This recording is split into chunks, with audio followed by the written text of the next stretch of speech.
नमस्कार मित्रों, आज की हमारी कहानी का शीर्षक है महाराज विक्रमादित्य और स्वर्ग की अप्सरा। जैसा कि सभी जानते हैं कि महाराज विक्रमादित्य अपनी प्रजा के सुख दुख का हमेशा ध्यान रखते थे। कौन क्या कर रहा है, उनके राज में कौन सुखी है, कौन दुखी है, इस बात का पता लगाने के लिए वे कभी कभी भेष बदल करके अपने राज्य की गलियों में चक्कर लगाया करते थे। ऐसे ही एक रात में वो अपनी गलियों में घूम रहे थे। उस समय आधी रात का समय था। चारों तरफ अंधकार छाया हुआ था। गलियों में गहरा सन्नाटा पसरा था। वो चक्कर लगाते लगाते एक और वहीं रुक गए। उन्होंने देखा कि लैंप का एक प्रकाश बरामदे से बाहर आ रहा था। उन्होंने उस बरामदे के पास जाकर के देखा तो एक बुढ़िया बैठी थी। वे बुढ़िया कभी चरखा चलाती तो कभी हुक्का पीने लगती थी, कभी वे रोती तो कभी हंसने लगती थी, कभी कभी वो नाचने लगती। विक्रमादित्य ने जब उसकी अजीब हरकत को देखा तो उनको बड़ा आश्चर्य हुआ। क्या कारण है कि बुढ़िया कभी रोती है तो कभी हंसती है तो कभी चरखा चलाती है तो कभी नाचने लगती है। इस बात का पता लगाने के लिए विक्रमादित्य उस बुढ़िया के पास पहुँचे और कहा कि तुम ऐसा क्यों कर रही हो। उस बुढ़िया ने कहा कि तुम अपने रास्ते चले जाओ, मेरी परेशानी को जान कर के तुम क्या करोगे। विक्रमादित्य ने कहा कि तुम अपनी परेशानी मुझे निडर होकर के बताओ, मैं आपकी परेशानी को दूर करने का पूरा प्रयास करूंगा। बुढ़िया बोली कि तुम मेरी परेशानी को दूर नहीं कर सकते। अगर इस संसार में कोई भी मेरे दुख को दूर कर सकता है तो वह महाराज विक्रमादित्य ही है, जो मेरे दुख को दूर कर सकते हैं। महाराज विक्रमादित्य के अलावा और कोई भी व्यक्ति में इतना सामर्थ्य नहीं है कि वह मेरे दुख को दूर कर सके। बुढ़िया की बात को सुनकर के महाराज विक्रमादित्य ने कहा कि मैं ही राजा विक्रमादित्य हूँ, आप बताओ कि क्या बात है।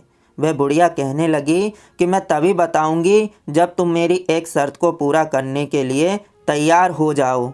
राजा विक्रमादित्य ने कहा कि बताओ आपकी कौन सी शर्त है। उस बुढ़िया ने कहा कि अगर 6 माह के अंदर तुम मेरे काम को पूरा नहीं कर पाए तो 6 माह पूरे होते ही तुम्हारी मृत्यु हो जाएगी, इसमें कोई संदेह नहीं है। विक्रमादित्य ने जब उस बूढ़ी औरत की ये शर्त सुनी तो शर्त को उन्होंने सहर्ष स्वीकार कर लिया। फिर वे बुढ़िया कहने लगी कि मेरा एक नौजवान बेटा था। एक दिन अंदर कमरे में बेटे और बहू दोनों सोए हुए थे। उस दिन की बात है कि मैं सुबह जब उठी तो उनके उठाने के लिए जब मैं गई तो मैंने देखा कि दोनों ही गायब हैं। उनके बिस्तर पर सिर्फ बड़े बड़े पत्थर रखे हुए थे। यह रहस्य आज तक मेरी समझ में नहीं आया और तब से मेरा दिमाग सही से काम नहीं कर रहा है। मेरी हालत ऐसी हो गई है कि जैसे किसी पागल की हालत होती है। इसलिए तुम यदि 6 महीने के अंदर मेरी बहू और पुत्र को अपनी प्रतिज्ञा के अनुसार वापस ले आओ तो मैं मान जाऊंगी, अन्यथा 6 महीने होते ही तुम्हारी मृत्यु हो जाएगी। विक्रमादित्य ने बुढ़िया से विदाई ली और उस रात राजधानी को उन्होंने त्याग कर दिया। बुढ़िया के बहू बेटे की खोज करने के लिए महाराज विक्रमादित्य निकल पड़े। कई गांवों में नगरों में घूमते घूमते उनको कई दिन व्यतीत हो गए। वो प्यास से बेहाल होते भ्रमण करते करते उन्होंने दुनिया का कोना कोना छान मारा, लेकिन कहीं भी उनका पता नहीं चला। एक रात की बात है कि एक नदी के किनारे जब वो पहुँचे तो उनको बहुत थकान होने लगी। उस थकावट के कारण उनका शरीर चूर चूर हो रहा था, इसलिए नदी के तट पर वह लेट गए।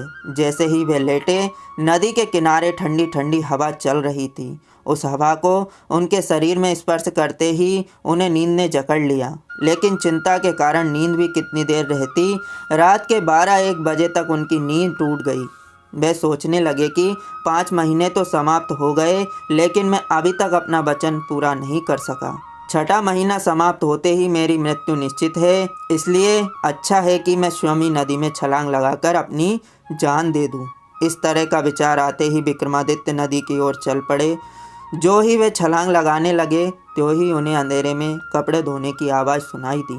उन्हें बड़ा आश्चर्य हुआ कि इतनी रात के समय कौन कपड़ा धो रहा है। विक्रमादित्य चल कर के वहीं पहुंच गए। धोबी से उन्होंने पूछा कि अरे भाई, तुम इतनी रात के समय कपड़े क्यों धो रहे हो? इतनी रात में तुम्हें कपड़ा धोने की कौन सी ज़रूरी पड़ गई? उस धोबी ने कहा कि महाराज, क्या करूं, हमारे यहाँ अनारकली नाम की एक लड़की है जिसने आज तक सूर्य का मुख नहीं देखा है। दूसरों को तो देखा ही कहाँ, उसके जितने भी काम होते हैं वह सब रात में ही होते हैं।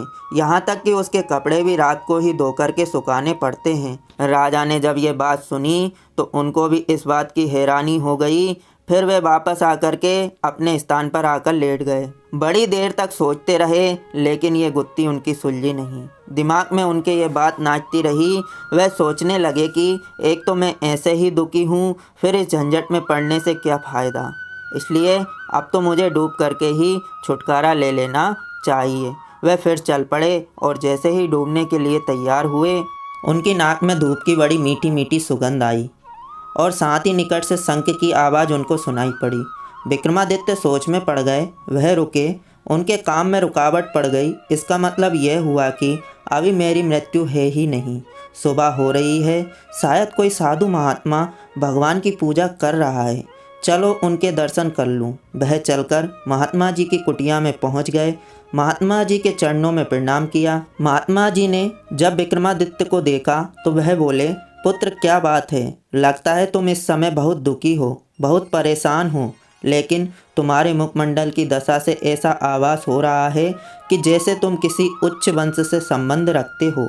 विक्रमादित्य ने कहा कि महात्मा जी, मैं राजा विक्रमादित्य हूँ। संकट में होने के कारण नदी में डूबकर मैं अपनी जान खोना चाहता था। इतने में शंख की मुझे आवाज़ सुनाई दी, इसलिए ऐसा करने से पहले मैं आपके दर्शन करने के लिए चला आया। महात्मा ने कहा कि धन्य हो राजा, आज तक जो आपका नाम ही सुना था, लेकिन आज तो आप हमारे यहाँ स्वयं पधारे हैं।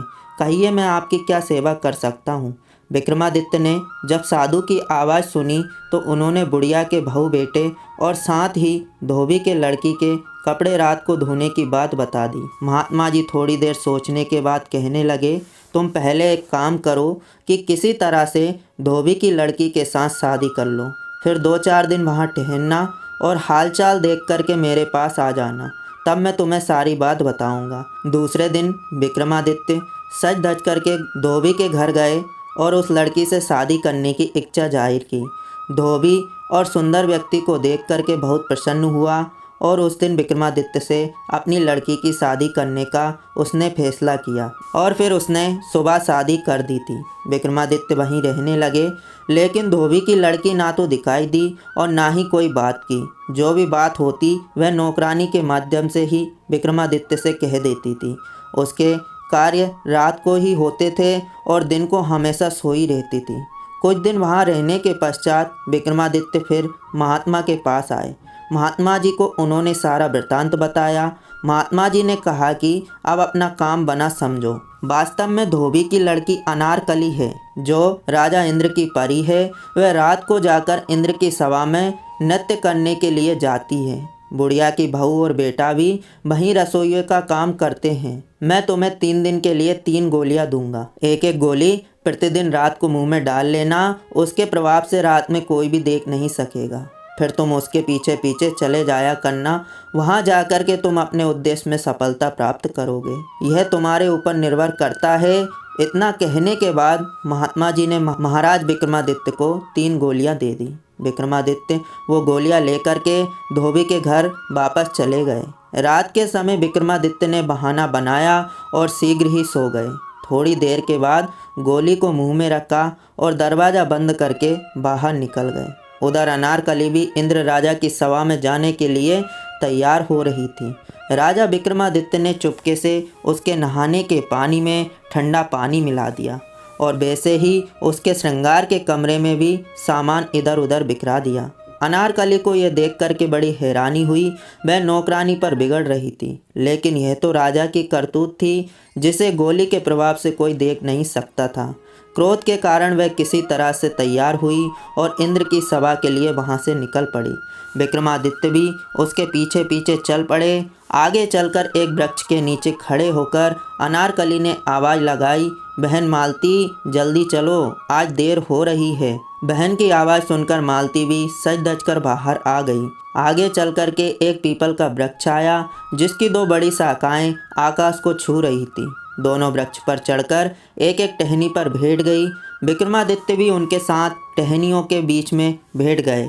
इतने में बोली चल रे पीपल के पेड़, हमें शीघ्र ही इंद्र के दरबार में पहुंचा दो। इतना कहना था कि पीपल का पेड़ उड़ने लगा। शीघ्र ही इंद्र की सभा में वहां पीपल का पेड़ पहुंच गया। दोनों परियां महाराज इंद्र की सभा में जाकर के खड़ी हो गई। विक्रमादित्य भी ढोलक बजाने वाले के पास जाकर के बैठ गए।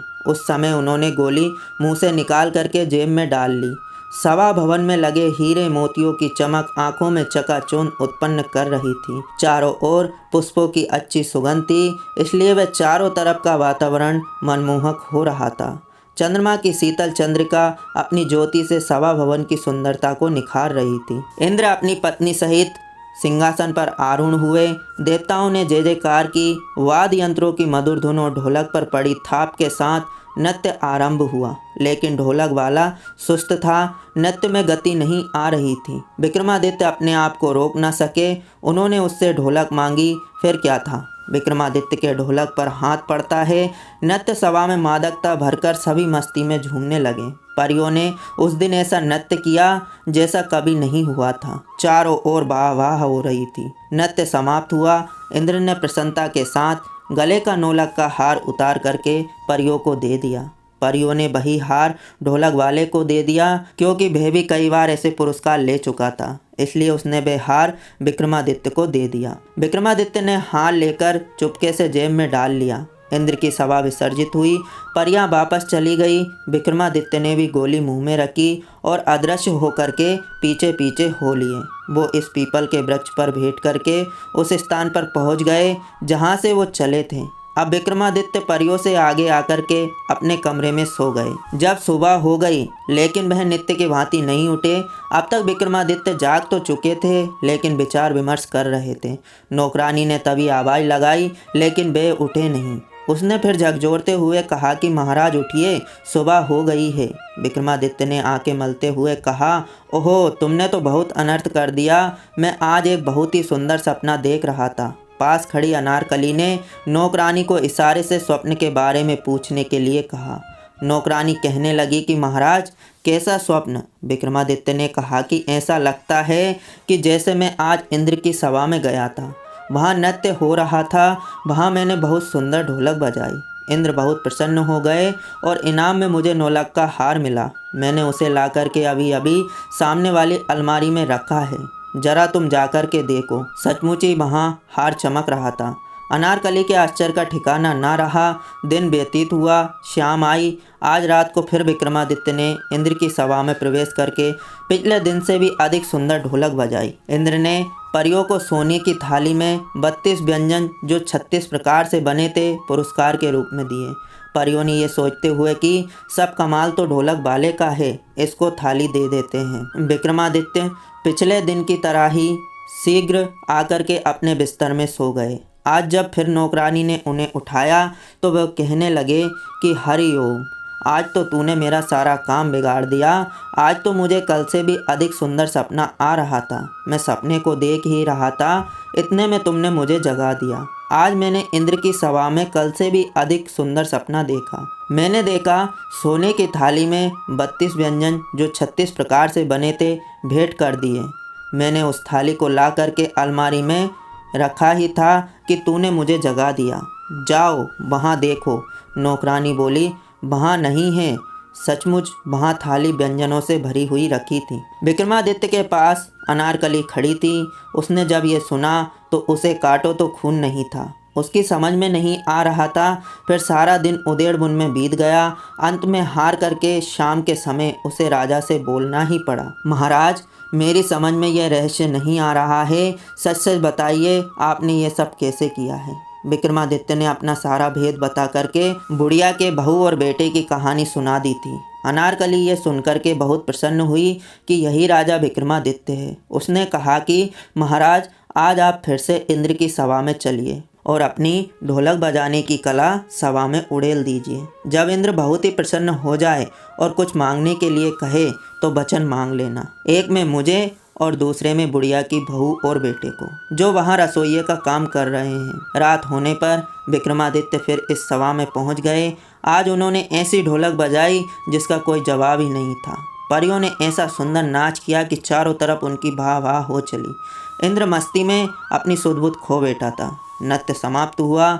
इंद्र ने परियों से कुछ मांगने के लिए कहा। परियों ने कहा कि महाराज, आपको कुछ देना है तो इन ढोलक बजाने वाले को दे। ये सारा कमाल इनका ही है जिसने इतनी अच्छी ढोलक बजाई है। ढोलक वाला कहने लगा कि महाराज, आजकल तो कोई और ही ढोलक बजा रहा है, आपको कुछ देना है तो उसे दे दें।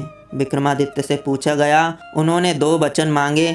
एक वचन में अनारकली और दूसरे वचन में बुढ़िया के बहू बेटे को मांग लिया, जो वहाँ रसोइया का काम कर रहे थे। इंद्र को यही जानकर के बड़ी प्रसन्नता हुई कि यही राजा विक्रमादित्य हैं।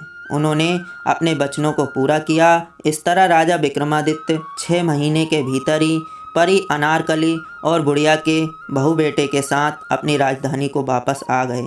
बुढ़िया के बहू बेटे को उनके पास पहुंचा दिया और अनारकली के साथ अपने महल में लौट आए। सारी राजधानी में खुशियाँ छा गई और विक्रमादित्य फिर से सुखपूर्वक राज्य करने लगे। दोस्तों, विक्रमादित्य और यह अप्सरा की कहानी आपको कैसी लगी, कमेंट करके ज़रूर बताना।